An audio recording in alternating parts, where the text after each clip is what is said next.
Hello friends, स्वागत है आप सभी का मेरी चैनल हेल्दी लाइफ में। मित्रों, आज के ये वीडियो में हम एसिडिटी के बारे में डिस्कस करेंगे। दोस्तों, बहुत से लोग आजकल एसिडिटी की बीमारी से पीड़ित है। उसके पीछे बहुत सारे कारण हैं, जैसे कि खाने की अनियमितता, होटल का फूड खाना, तीखा एवं मसालेदार खाना खाना, ये सब रहने की आदतें, खाने पीने की आदतें, ये सब एसिडिटी के पीछे कारण होते हैं। अगर आपको एसिडिटी की प्रॉब्लम है और आप चाहते हैं कि फ्यूचर में आपको एसिडिटी की प्रॉब्लम ना हो, तो कृपा करके ये वीडियो अंत तक देखिएगा। एसिडिटी की टोटल इन्फॉर्मेशन, उसका एलोपैथिक और आयुर्वेदिक उपचार, ये सब हम आज के ये वीडियो में डिस्कस करने वाले हैं।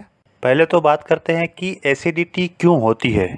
दोस्तों, हमारे पेट में HCl यानी कि हाइड्रोक्लोरिक एसिड नाम का जो एसिड होता है, उसकी वजह से हमको भूख लगती है। ये HCl को ही जठराग्नि कहते हैं। दोस्तों, अगर ये HCl यानी कि हाइड्रोक्लोरिक एसिड ज़्यादा मात्रा में छूटता है, यानी कि ज़्यादा मात्रा में पेट में रिलीज़ होता है, तो एसिडिटी होती है। और अगर कम मात्रा में रिलीज़ होता है तो मंदाग्नि होता है। ये बात को एक सिंपल उदाहरण से समझते हैं। दोस्तों, अगर हमने चूल्हे पे कुछ खाना पकाने को रखा है और यदि हम चूल्हा बिल्कुल धीमा रखें या चूल्हा बिल्कुल ना जलाए, तो जो भी खाना रहेगा वो कच्चा होगा। और यदि हम चूल्हे को ज़रूरत से ज़्यादा जला देंगे, यानी कि वो अग्नि की मात्रा ज़्यादा कर देंगे, तो जो भी खाना है वो जल जाएगा। दोस्तों, अगर हम वो पका हुआ यानी कि ज़्यादा पका हुआ जला हुआ खाना खाएंगे, तो उसमें से हमको पोषक तत्व नहीं मिलेंगे। और अगर हम कच्चा खाना खाएंगे तो उसको हम पचा नहीं पाएंगे। इसका मतलब ये हुआ कि मित्रों, वो खाने को पकाने के लिए जितना ज़रूरी है उतना ही अग्नि होना चाहिए। कम अग्नि भी नहीं चलेगा और ज़्यादा अग्नि भी नहीं चलेगा। तभी जाके हम वो खाने को ठीक से पचा पाएंगे और हमारा पाचन तंत्र उसमें से न्यूट्रिशन को एब्जॉर्ब कर पाएगा। और ठीक से पचे हुए खाने में से हमारे शरीर में सप्त धातु बनती है और उसमें से हमारा शरीर ठीक तरह से काम करता है। अब समझते हैं कि एसिडिटी में क्या होता है। दोस्तों, एसिडिटी में ज़रूरत से ज़्यादा एसिड यानी कि हाइड्रोक्लोरिक एसिड होने की वजह से खाना पचता नहीं है, बल्कि जल जाता है। यानी कि वो खाना, उसका पोषक तत्व हमारा शरीर उसमें से एब्जॉर्ब नहीं कर पाता है। दोस्तों, ये जो एसिड ज़्यादा रिलीज होने की समस्या है, उसके दो तरीके से इलाज हो सकते हैं। एक इलाज ये है कि एसिड कम छूटना शुरू हो जाए, यानी कि जो एसिड जितना छूटना चाहिए उतना ही छूटे। और दूसरा इलाज ये है कि जो ज़्यादा छूटा हुआ एसिड है उसको डाइल्यूट कर देना है। ये दोनों तरीके से एसिडिटी से बच सकते हैं। अभी हमको पता कैसे चलेगा कि हमको एसिडिटी हुई है?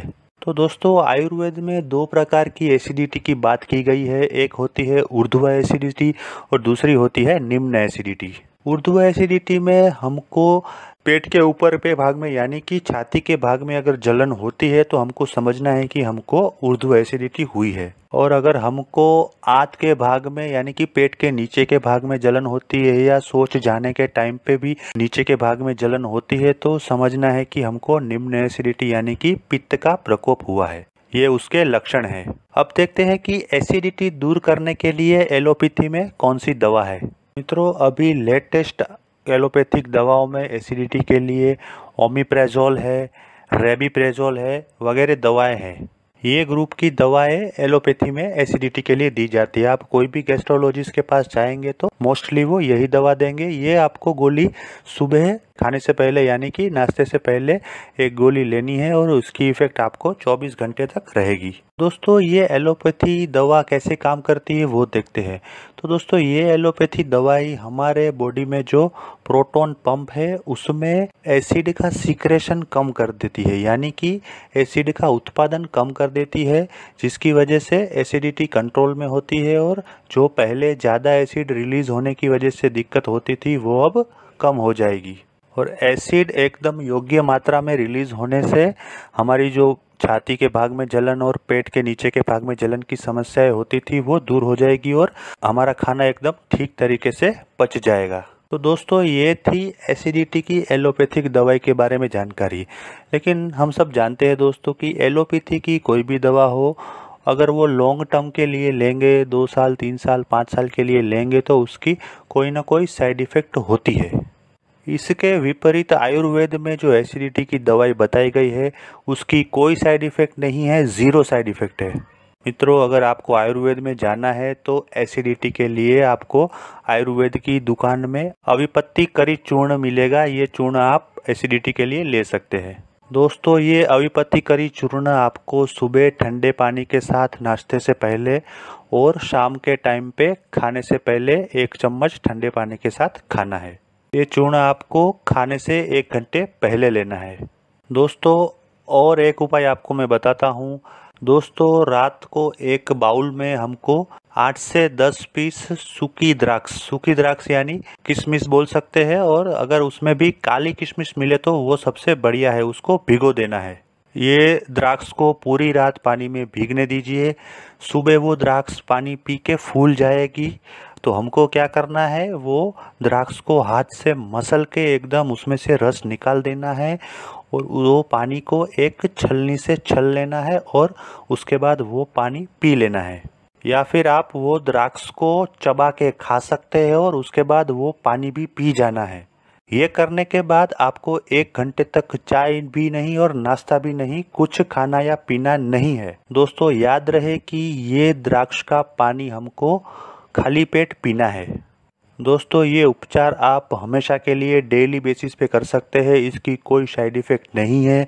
इसके उपयोग से आपको एसिडिटी परमानेंटली ख़त्म हो जाएगी। ये उपचार की मदद से आपको एसिडिटी से भविष्य में होने वाले खतरनाक रोग जैसे कि हाइटस हर्निया, अल्सरेटिव कोलाइटिस वगैरह जैसे रोग से हम बच सकते हैं, और उसके बाद होने वाले कोलोनिक कैंसर यानी कि आंत्र के कैंसर से भी हम बच सकते हैं। दोस्तों, आयुर्वेद कहता है कि आयुर्वेदिक दवा के साथ हमको खाने पीने में भी कुछ चीज़ों का ध्यान रखना है। अगर हमने ये खाने पीने के नियम को फॉलो कर लिया तो हमारा रोग 50% उधर ही ख़त्म हो जाता है। तो मित्रों, देखते हैं कि खाने पीने में क्या ध्यान रखना है। नंबर 1 है, हमको हर एक प्रकार की खट्टी चीज़ से दूर रहना है हमेशा के लिए। हाँ, लेकिन आप केवल आंवला खा सकते हैं। आंवले का खट्टापन एसिडिटी के लिए हानिकारक नहीं है। मसाले वाला तीखा तला हुआ खाना हमेशा के लिए छोड़ देना है। ये हो सकता है कि आप कभी एक आध दिन कोई पार्टी में गए और वहाँ पे आपको मजबूरी में कुछ तला हुआ मसालेदार खाना पड़े, तो उससे ज़्यादा फर्क नहीं पड़ेगा, बट आपका ये डेली रूटीन नहीं होना चाहिए। नंबर 3, कभी भी पेट पूरा भर के खाना नहीं खाना है। हमेशा थोड़ा सा भूखा रहना है और दिन में 3 से 4 बार थोड़ा थोड़ा करके खाना खाना है। 4-4 घंटे के डिस्टेंस पे हम थोड़ा थोड़ा खाना खा सकते हैं। दूसरा, हम जो पहले ही बता चुके हैं अपने लास्ट वाले वीडियो में कि खाने के तुरंत बाद कभी भी पानी नहीं पीना है। मिनिमम 1 घंटे के बाद ही हमको पानी पीना है। उसके बाद दोस्तों, और एक नियम ये है कि खाना खाने के तुरंत बाद हमको सोना नहीं है। खाने के बाद या तो आप वज्रासन में बैठ सकते हैं या 20 मिनट के लिए वाम कुक्षी कर सकते हैं। दोस्तों, वाम कुक्षी का मतलब है लेफ्ट साइड करवट लेके रेस्ट करना। दोस्तों, ये जो नियम सब बताए गए हैं ये सब आपको फॉलो करना है आजीवन। ये नियम आपको याद रखना है और डेली लाइफ में उसको फॉलो करना है।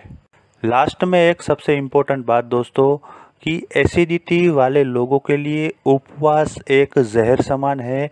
आयुर्वेद में महर्षि चरक ने बताया है कि एसिडिटी वाले लोगों को कभी भी उपवास नहीं करना है, क्योंकि अगर आपको एसिडिटी है और आप उस पर उपवास करके भूखे रहेंगे तो आपकी बॉडी में, आपके पेट में और ज़्यादा एसिड छूटेगा और वो एसिड उसके भयंकर परिणाम आपको दिखा सकता है। दोस्तों, बहुत से लोगों को ये गलतफहमी है कि एसिडिटी के टाइम पे फ्रिज में से ठंडा दूध निकाल के पीने से एसिडिटी ख़त्म हो जाती है। दोस्तों, मगर ये चीज़ बिल्कुल गलत है। तो दोस्तों, अगर आपको जलन सी महसूस होती है तो आपको ठंडा पानी पीना है, लेकिन ठंडा दूध बिल्कुल नहीं पीना है, क्योंकि अगर हम दूध में नींबू निचोड़ेंगे यानी कि साइट्रिक एसिड डालेंगे तो वो भी एसिड बन जाता है। तो दोस्तों, मैं ये आशा करता हूँ कि इतनी लंबी चर्चा के बाद आपके मन में एसिडिटी क्या है, उसको कैसे कंट्रोल में रखना है, उसके एलोपैथिक एवं आयुर्वेदिक उपाय क्या है और क्या क्या खाने पीने के नियम हैं, ये सब नियम क्लियर हो गए होंगे। यदि आपको ये वीडियो पसंद आया है तो लाइक कीजिए, कमेंट कीजिए तथा अपने दोस्तों और परिवारजनों में इसे शेयर कीजिए। और यदि आपने मेरे चैनल को अभी तक सब्सक्राइब नहीं किया है तो कृपा करके इसे सब्सक्राइब कीजिए और बाजू में दिए गए बेल आइकॉन यानी कि घंटी के बटन को दबा दीजिए, जिससे आने वाले मेरे सभी वीडियोस की आपको इंस्टेंट नोटिफिकेशन मिलेंगी।